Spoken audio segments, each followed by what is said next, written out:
Pemerintah Iran meyakini aksi demo besar-besaran yang terjadi di negaranya telah disabotase Amerika Serikat dan Israel. Iran bahkan mengklaim memiliki bukti ekstensif yang menunjukkan keterlibatan Amerika Serikat dan Israel dalam demo itu.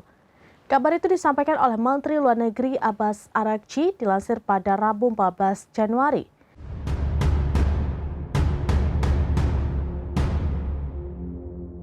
Pemerintah Iran meyakini aksi demo besar-besaran yang terjadi di negaranya telah disabotase Amerika Serikat dan Israel. Iran bahkan mengklaim memiliki bukti ekstensif yang menunjukkan keterlibatan Amerika Serikat dan Israel dalam demo itu.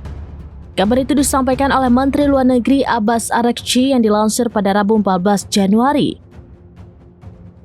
Araghchi mengatakan para pelaku bersenjata terlihat di antara demonstran. Iran mengungkap adanya pesan audio yang diterima oleh para pelaku teroris itu. Pesan audio itu berisi perintah untuk menembak para demonstran, personel keamanan dan polisi hingga warga sipil.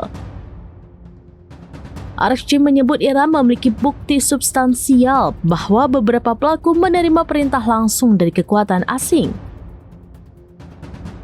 Menurutnya, bukti nyata tersebut memiliki peran besar dalam aksi teroris itu. Araghchi juga mengklaim para penyusup itu dibantu oleh Badan Intelijen Mossad Israel.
Download Tribun X sekarang, menghadirkan lokal menjadi Indonesia.